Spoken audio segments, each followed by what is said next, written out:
Have you ever noticed how the things we search for most desperately often arrive only after we've stopped chasing them? There's a moment in every long journey when the traveler realizes that forward motion has become its own kind of prison. The feet keep moving, the eyes keep scanning the horizon. But somewhere along the way, the destination became less important than the act of not stopping.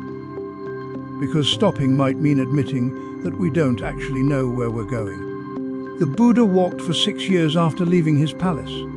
6 years of teachers and techniques. 6 years of pushing his body to the edge of what a body can endure. And at the end of all that walking, all that striving, he sat down under a tree and simply stopped. What happened under that tree we'll save for another time, but what happened after is where we begin tonight. Picture a seed that falls into soil. For weeks, nothing visible occurs. The seed sits in darkness.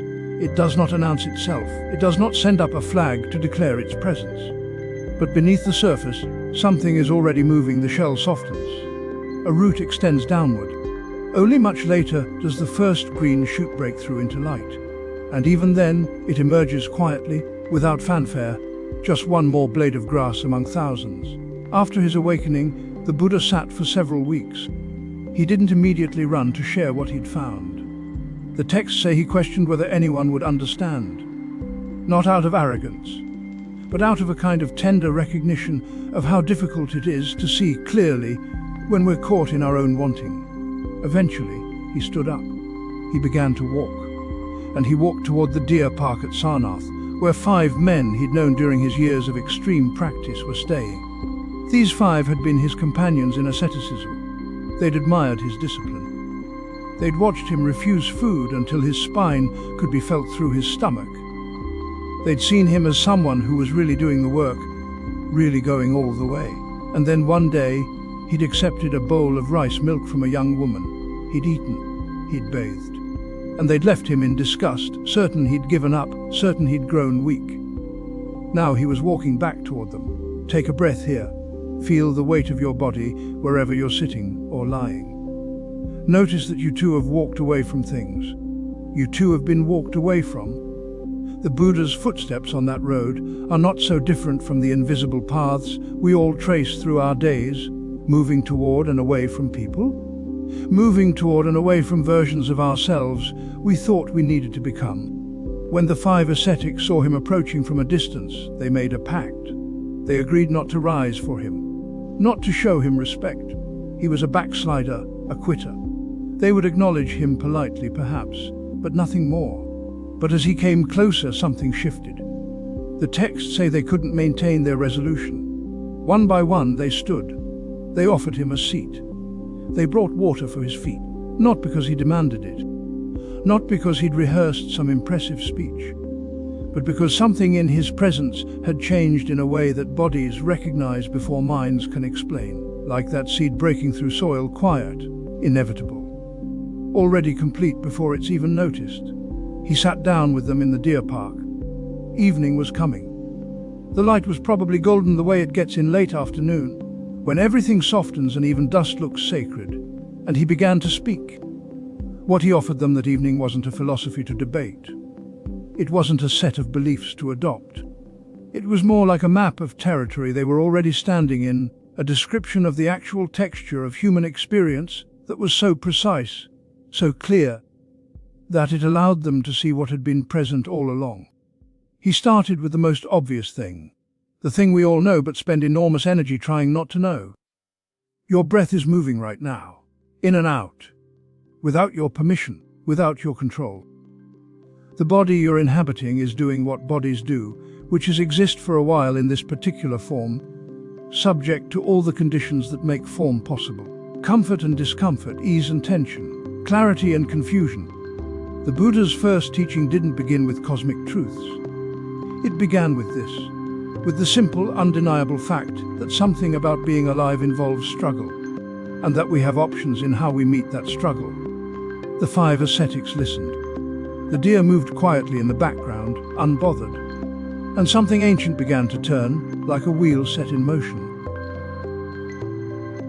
There is a place where 5 ascetics waited. They had known him before, when he was thin and silent and bent toward his own unraveling. Now he arrived again, and they saw something had changed. Not in his posture, not in his clothing. Something quieter than that. He sat. He began to speak. What he said that day in the deer park was not a philosophy. It was more like instructions for walking when you have forgotten how your legs work. We often imagine spiritual life as a kind of arrival, a moment when everything falls into place and we are finally free of what has troubled us. But the teaching he offered was different. The path is walked step by step, not by leaping over the distance. This is not metaphor. This is how a body moves through space. A traveler setting down one bundle before picking up the next knows this. You cannot carry everything at once, and yet we try. We carry what we have left behind even as we move towards something new. The old grief, the old anger, the shape of a conversation that ended years ago. We carry these not because we want to, but because we have not noticed we are still holding them. The Buddha's first teaching was about suffering, yes, but it was also about weight. The weight of wanting what is not here. The weight of pushing away what is. The weight of believing that if we could just arrange things differently, we would finally be able to rest. He did not tell the ascetics to transcend their suffering. He told them to see it clearly, to notice how it arises, to notice what feeds it, and then quietly to notice what it feels like when the feeding stops. This is not dramatic.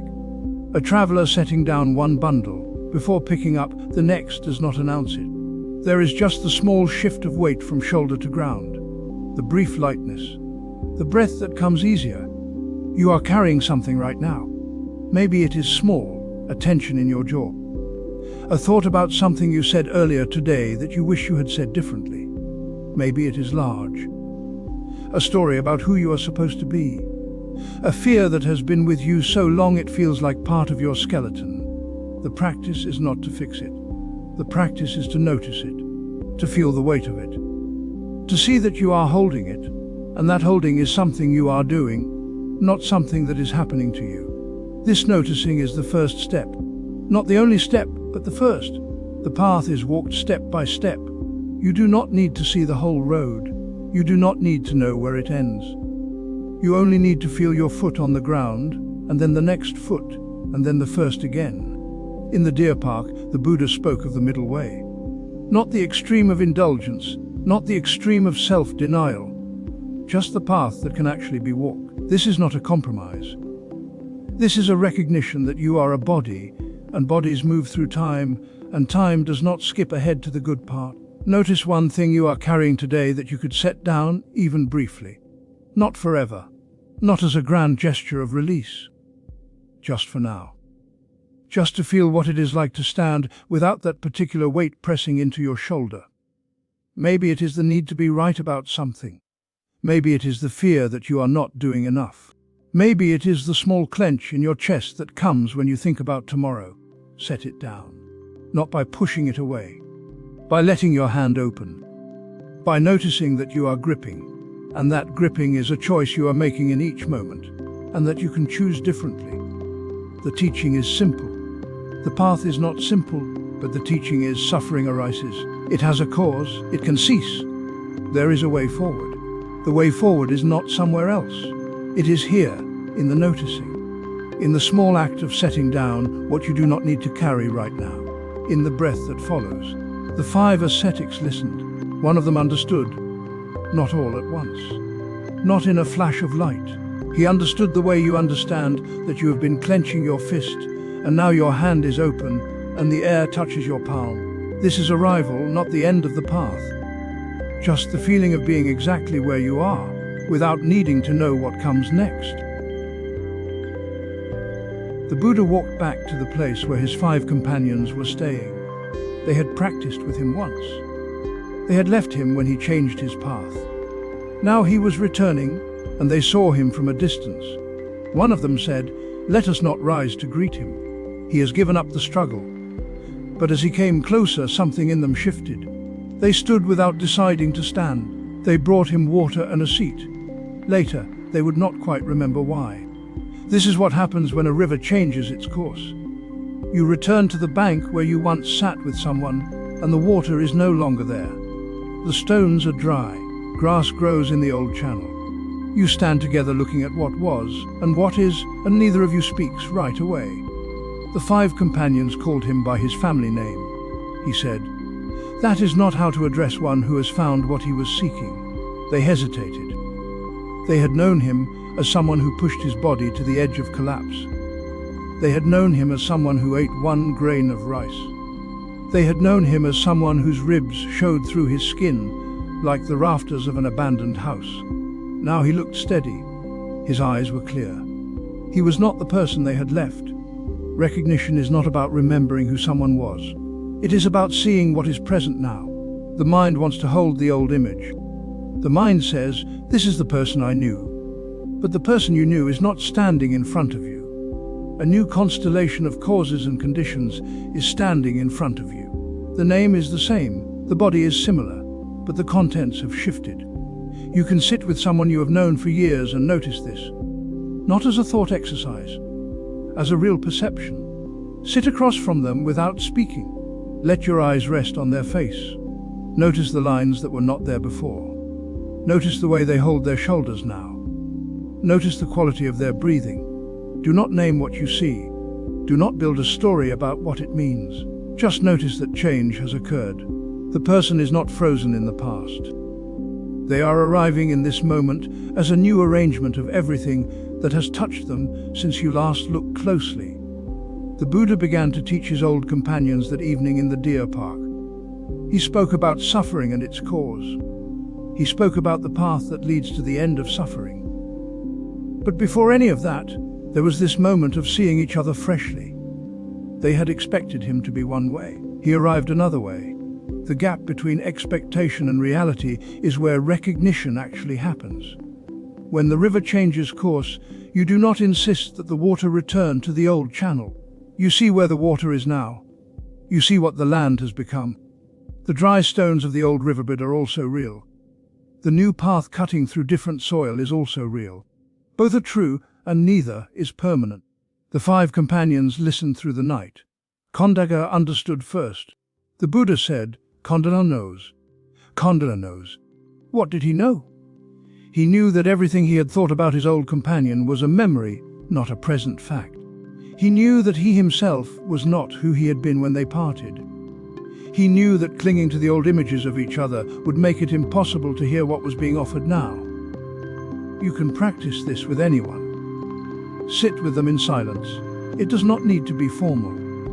It can be in a room, on a bench, in a car before one of you opens the door to leave. Let yourself see them as if you have never built a history with them. Let the history be there, but do not let it cover what is present. Notice the urge to speak. Notice the urge to reference something from before. Notice how the mind wants to confirm that the person is still the person you remember. Let those urges be there without following them. What you are doing is making space for recognition that is not based on memory. You are letting the present moment be enough. You are letting this version of the person be the one you are with, not the one you wish were here, not the one you are afraid has disappeared. The silence between recognition and speech is where the practice lies. It is not empty. It is full of seeing.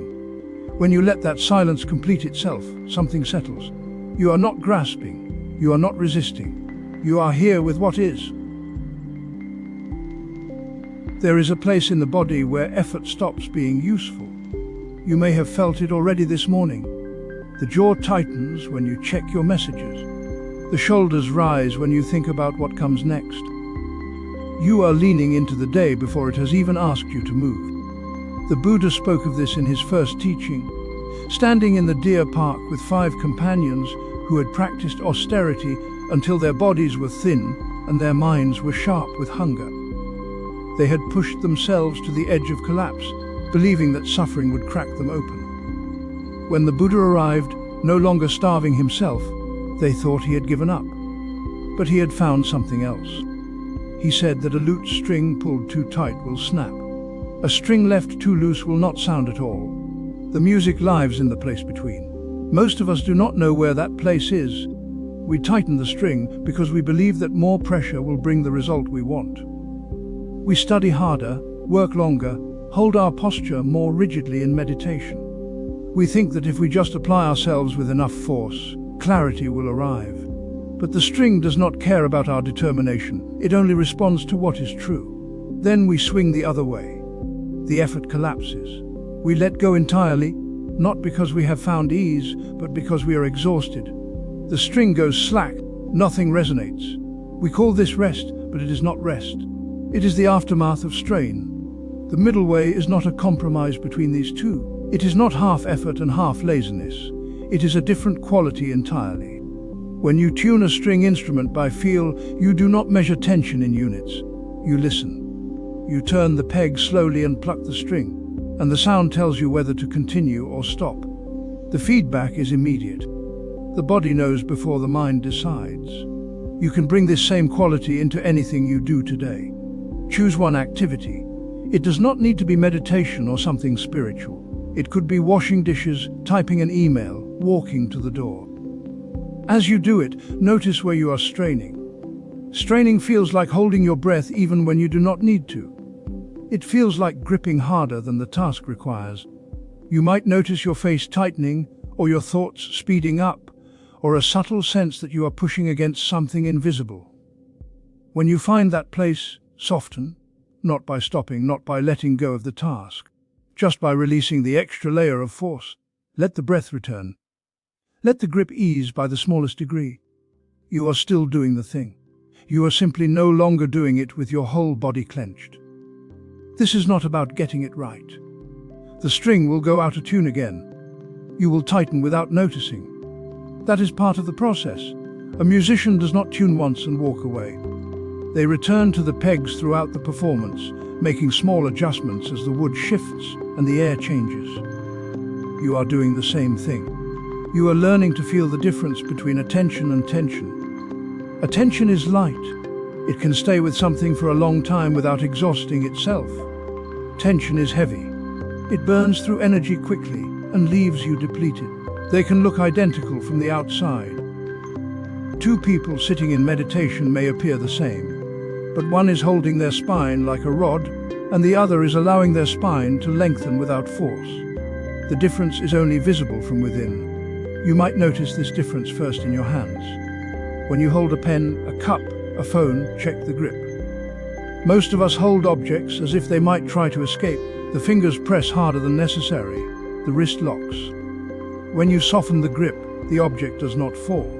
It simply rests in your hand the way a sound rests in a well-tuned string. Or you might notice it in your breath. The breath does not need your help. It has been breathing you since you were born. But somewhere along the way, you began to manage it. You hold it at the top of the inhale or brace at the bottom of the exhale.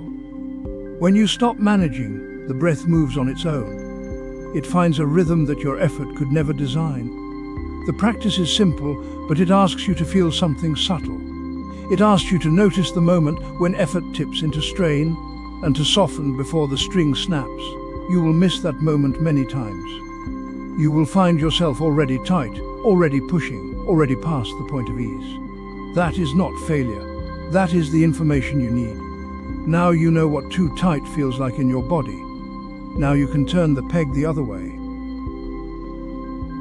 There is a famous story about a doctor who sits with a patient in silence for a long time. The patient describes symptoms: tightness in the chest, restlessness at night, a heaviness that arrives without warning. The doctor listens.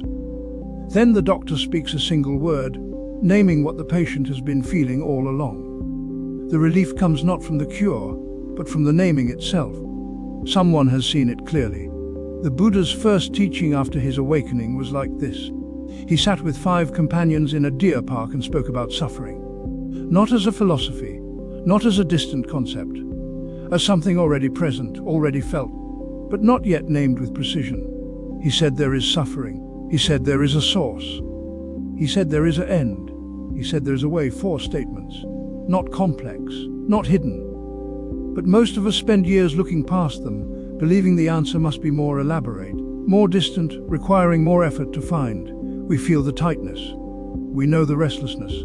But we do not stop to name it. We add explanations instead. We build stories about why it is there, who caused it, what it means about us. The feeling becomes wrapped in so many layers that we forget the feeling itself was simple to begin with. Craving is the word the Buddha used for the source. Not desire in general, not wanting itself, but the pulling, the leaning forward, the sense that this moment is not enough and the next one will be. That specific movement in the mind. You can feel it right now if you look. There is something you want today. Maybe it is small, a message from someone, a moment of quiet, the end of a task. Maybe it is large. The size does not matter. What matters is the feeling that comes just before the wanting solidifies into a plan. There is a tightness, a leaning, a sense that you will be more complete once you have it. This is not wrong. It is not a flaw in you. It is the pattern the Buddha was naming. The same pattern that was there in the deer park, in the listeners, in himself, before he saw it clearly. When the doctor names the illness, the patient does not feel accused. The patient feels seen. Oh, that is what this is. The name creates space around the feeling. It is no longer everything. It is a thing that can be observed. The Buddha was not offering a moral judgment. He was offering a map. This is what happens. This is where it starts. This is where it can end. Most teachings about the Four Noble Truths treat them as instructions. Learn them, memorize them, apply them to your life. But in the deer park, they were not instructions. They were observations. Look here, see this? It is already happening. The practice is not to eliminate wanting. The practice is to notice the moment just before it. The feeling that comes when you think of the thing you want. Not the thought itself, but the texture underneath it. The pull, the leaning. And then, if you stay with it, notice what comes after. When the wanting is satisfied, is there relief? Or is there a brief pause before the next wanting begins? This is not about judgment. It is about seeing the pattern clearly, the way the doctor sees the illness. The patient already feels it. The naming just makes it visible. The Buddha called this the origin of suffering. Not because wanting is bad, but because the pattern repeats. One wanting ends, another begins. The relief is temporary. The leaning continues. You do not need to go to a monastery to see this. You do not need years of study. You can see it today in the smallest wanting. The message you are waiting for. The task you want to finish. The moment of ease you believe is coming.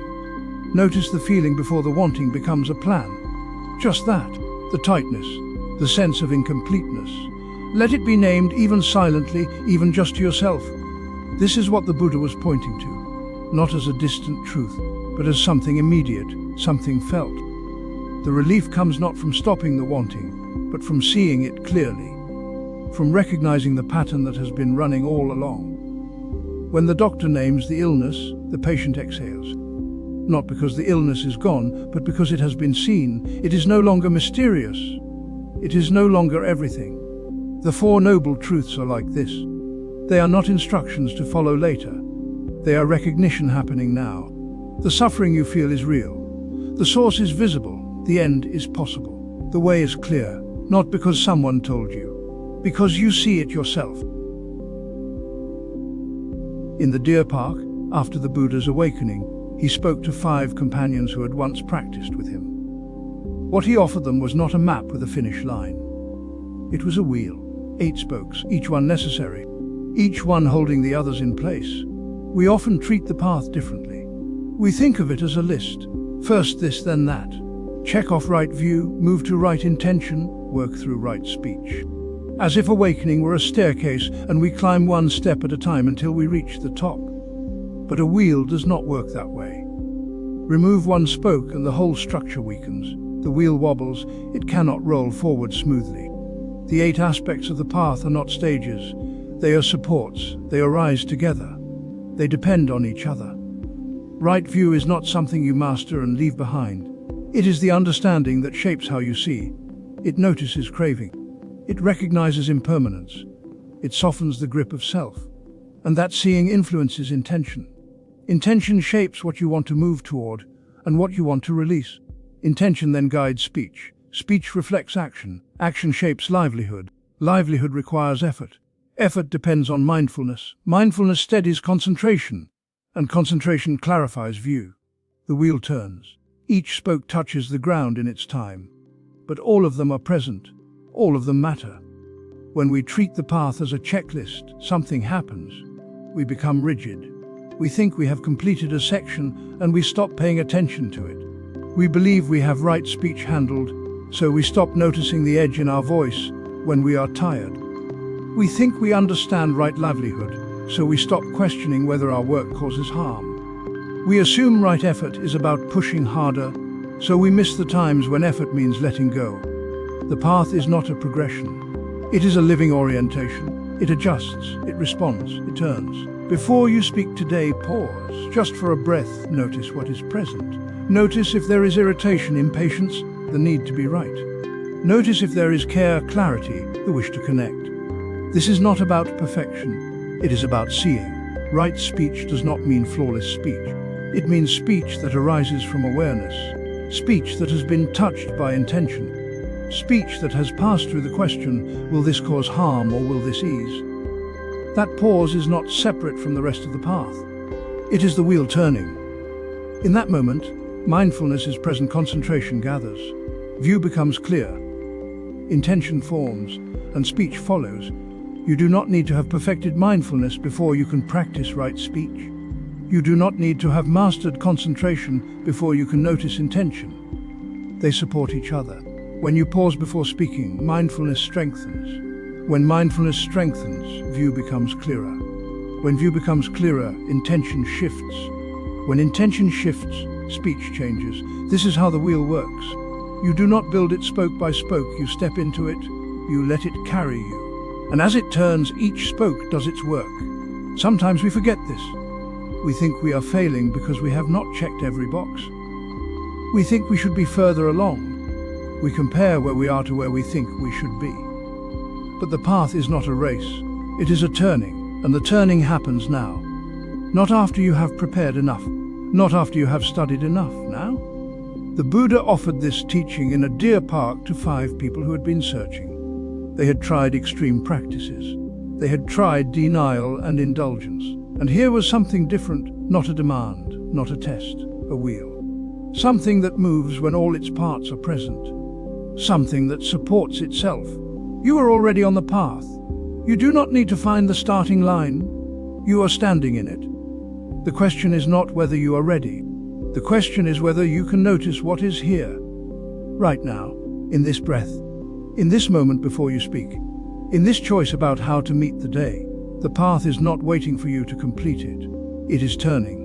And each time you pause, each time you notice, each time you let one spoke support another, the wheel moves, not toward a destination, just forward, smoothed, whole. The Buddha walked to the deer park and found 5 men who had once followed him. They had left when he stopped starving himself. Now he sat before them and began to speak. What he said that day has been repeated for thousands of years. We call it the first sermon. We study it. We memorize the 4 noble truths. We trace the Noble Eightfold Path with our fingers on paper. But the transformation did not happen in the hearing. Rain falls on ground that has been dry for months. The surface darkens. The dust settles. Then the rain stops. The sky clears. What happens next is not dramatic. The water moves downward through soil that has been waiting.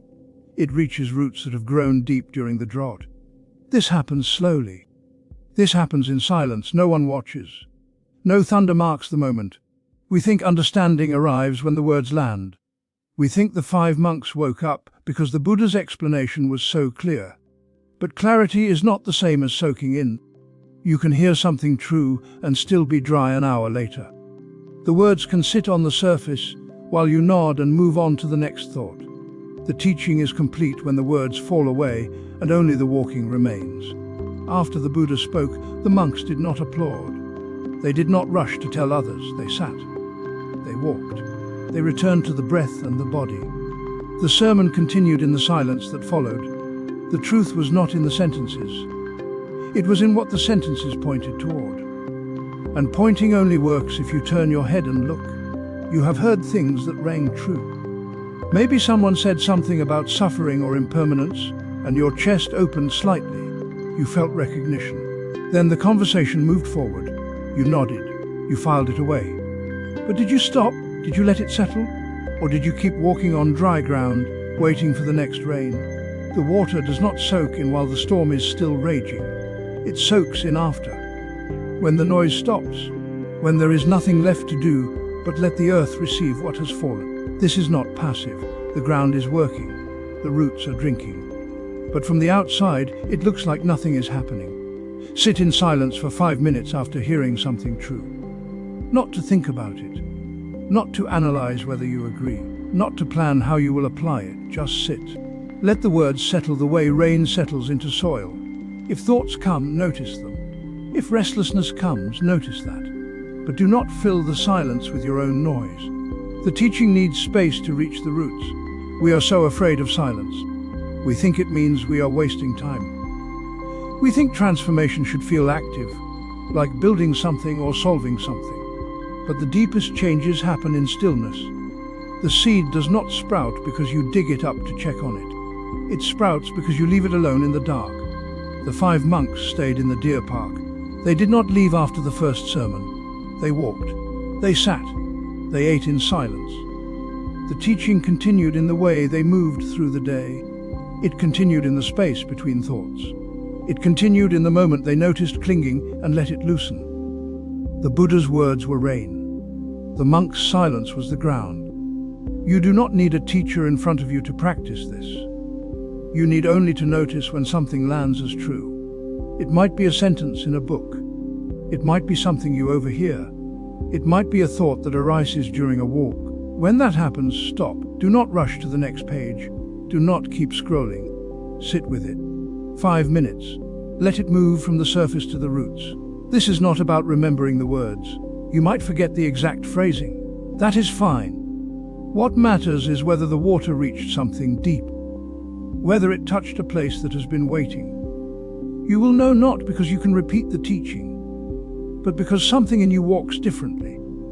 The sermon has ended. The Buddha is quiet. The monks are sitting. The silence is not empty. It is full of what was said, now soaking in. The listening continues. It continues in the breath. It continues in the stillness. It continues long after the words have fallen away.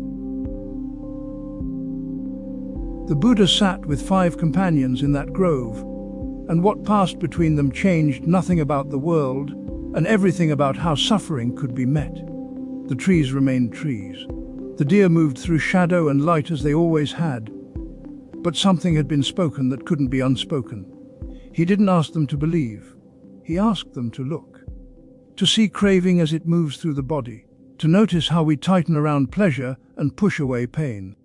To observe the mind's constant reaching, its endless commentary, its belief that somewhere just beyond this moment lies the one that will finally satisfy. The path he offered wasn't a cure. It was a way of walking, not towards some distant perfection, but into the texture of this breath, this step, this small flicker of irritation or ease. The Eightfold Path doesn't eliminate difficulty. It meets difficulty without adding the second arrow of our resistance to it. When he spoke of right view, he meant seeing clearly that everything we grasp will change. When he spoke of right intention, he meant turning toward kindness even when the heart feels small. Right speech, right action, right livelihood, these aren't commandments. They're invitations to notice what happens when we move through the world with a little less harm. Right effort isn't striving. It's the gentle persistence of returning when we've wandered. Right mindfulness is simply knowing what's happening while it's happening. And right concentration is the steadying that comes when we stop fracturing our attention across 1,000 half thoughts. The 5 monks listened because they'd tried everything else. They'd pushed their bodies to the edge of collapse. They'd believed that suffering could be burned away through sheer force of will. And here was their former companion, the one who'd left them to sit under a tree, telling them that the middle way asks for neither indulgence nor punishment. Just clear seeing. Perhaps what made that sermon so radical wasn't its complexity, but its simplicity. Suffering exists. It has a cause. The cause can cease. There's a path.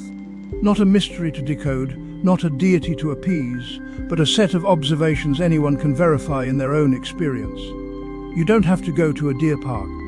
You don't have to wait for the full moon, or the right teacher, or the perfect conditions. The truth the Buddha spoke about is happening right now, in the clench of your jaw, in the story you're telling about why this moment isn't enough, in the breath that continues whether you notice it or not. The teaching doesn't ask you to transcend your humanity. It asks you to inhabit it fully, to feel the grief without the story that it shouldn't be here, to notice joy without grasping at it to stay, to see that the mind creates suffering not because it's broken, but because it's doing what minds do, and we've never been taught we could relate to it differently. That first turning of the wheel in the deer park set something in motion that hasn't stopped. Not because the Buddha was divine, but because he looked directly at the human condition and found a way through that didn't require us to be other than we are. The path is walked by ordinary people with ordinary minds, noticing ordinary moments with extraordinary care. The teaching is complete, and it's also never finished. Each time you return to the breath, you're turning the wheel again. Each time you meet anger with curiosity instead of judgment, you're walking in that grove. The Dharma isn't something that happened once, long ago. It's what happens when awareness touches experience without interference. If you'd like to continue, there are other teachings waiting. Other moments when the Buddha pointed at what's always been here. But they're not required. Everything essential was already spoken in that first sermon. The question that remains isn't whether the teaching is true. The question is whether you're willing to look at your own experience with the same unflinching gentleness the Buddha brought to his.